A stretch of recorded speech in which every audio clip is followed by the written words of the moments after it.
Hi guys! Welcome back to my channel, Fairy Eclipse. My name is Alice and I make videos on witchcraft, crystals, tarot, mental health, and self-care. So if any of that sounds interesting to you, please subscribe to my channel. I will love you forever. But if not, that's okay. Let's just get into the video. So today's video is going to be about witchcraft and about what you should do when you're feeling called towards witchcraft, but you don't know where the hell to begin. So this is for all my little baby witches and for anyone who doesn't really have a mentor in their life, who doesn't have a mom or a grandma or an aunt or just anyone in their life who can mentor them on witchcraft and show them their craft and help them along. So yeah, hopefully you guys will find this video really helpful and use some of the tips I'm teaching you. So yeah. The first thing you want to do when you feel called towards witchcraft is you want to start researching it. Don't jump in, please don't jump in to just doing spells automatically, because that can go wrong, and it will go wrong most of the time. You really don't want to do that, speaking from experience, because usually being unexperienced with doing spell work, it has a lot of negative consequences. Like, I can't stress this enough, because you're attempting spells that you don't know anything about. It's like trying to drive a car, yet never having driven a car, never having even been in a car before. It's not going to go well. So the first thing you're going to want to do is you're going to want to get a book and start researching the history of witchcraft. Just try finding something that really calls to you, because I've noticed that even though it's completely okay to be an eclectic witch, completely okay, like even me myself, I'm still researching witchcraft, I'm still trying to find the specific branch that calls towards me, but at the same time I've just noticed a lot of witches, when they find that specific branch of witchcraft that calls to them, they get a lot happier and their spells are a lot stronger and everything is just better for them. So really, I'd say research it before you get too into it, because who knows, you might find something in just a couple of weeks that really does call to you. And there are so many different sects of witchcraft, there's so many different things that you can do. And particularly what I've noticed is when people research who their ancestors are and witchcraft in that society and what type of witchcraft their ancestors practiced, they tend to really like that too. So maybe just start with where you're from and where your ancestors are from and research it from there, and the different types of witchcraft from that specific group. So like my one friend, her ancestors are from, I think, Puerto Rico, and so she really loved, like, she fell in love with, I think she said voodoo. I'm not sure if it's hoodoo or voodoo, but yeah, so she really related to it and felt called to it, and then she did some more research on her family and found out that I think her great-grandfather was actually a voodoo practitioner. So very interesting. You can find a lot of things about your family too, so that's another reason to do it. And then the second thing I'd say is also, if you have a pre-existing religion that you really love, try and see what witchcraft can be incorporated into that religion. So one of my friends is a Christian witch, another one of my friends is a Norse pagan and practices the witchcraft that they would do. And then, like, I've had a friend who's interested in being a druid. So really, like, there's a lot of different sects of witchcraft that you can enter and that you can do. So just research it. Just try and find something that calls to you, and if it's been a couple of months and nothing's called to you yet, then you know what, just keep on doing your craft and learning witchcraft while still maybe trying to find something that calls to you. But if nothing's calling to you, then it's completely fine to be an eclectic witch. Completely fine. I'm not shitting on eclectic witches, I'm just, yeah.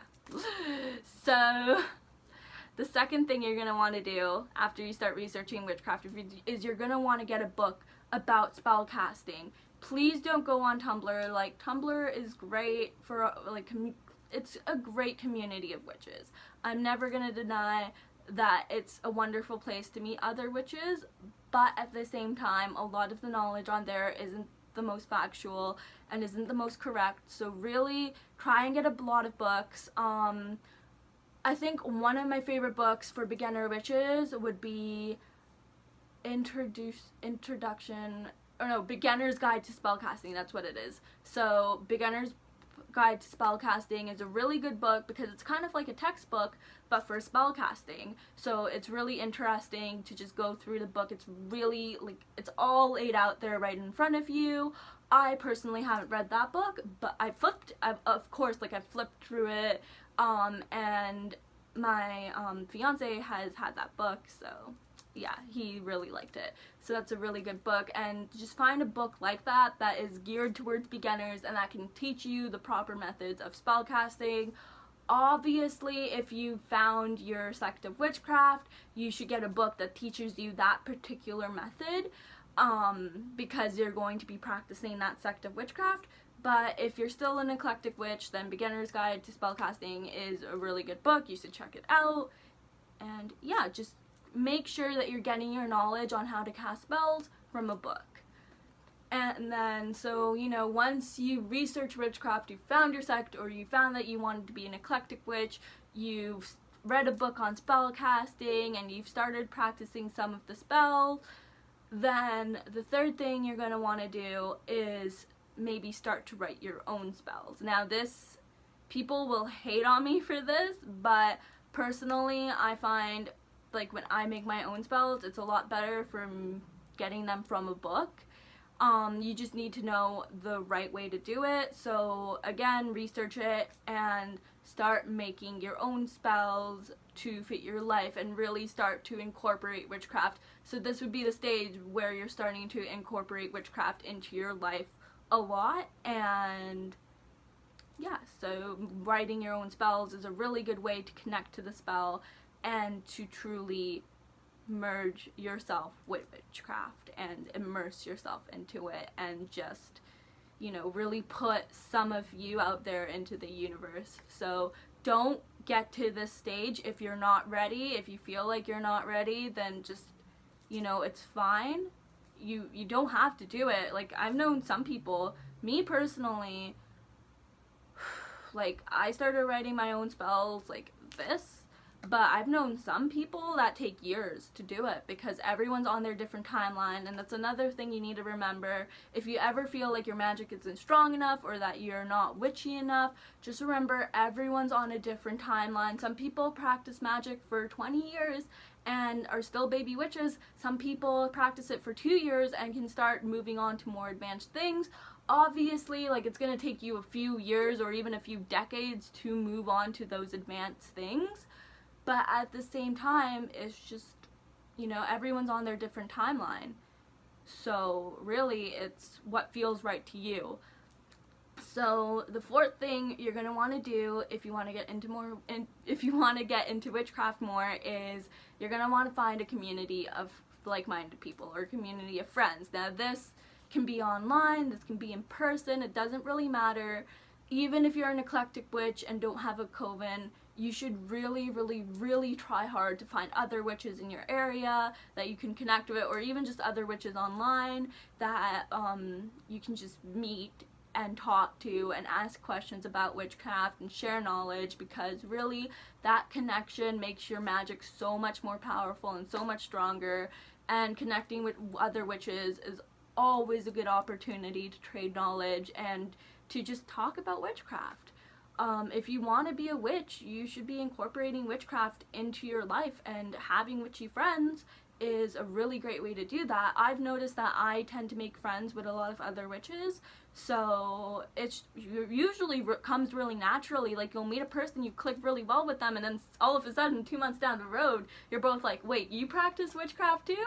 Like, that happens so often with a lot of my friends and me, and just like a lot of my friends and their friends. It's insane. So yeah, connecting to other witches and finding a community. If you want a really good Facebook group for witches, Feisty Witches is an amazing Facebook group.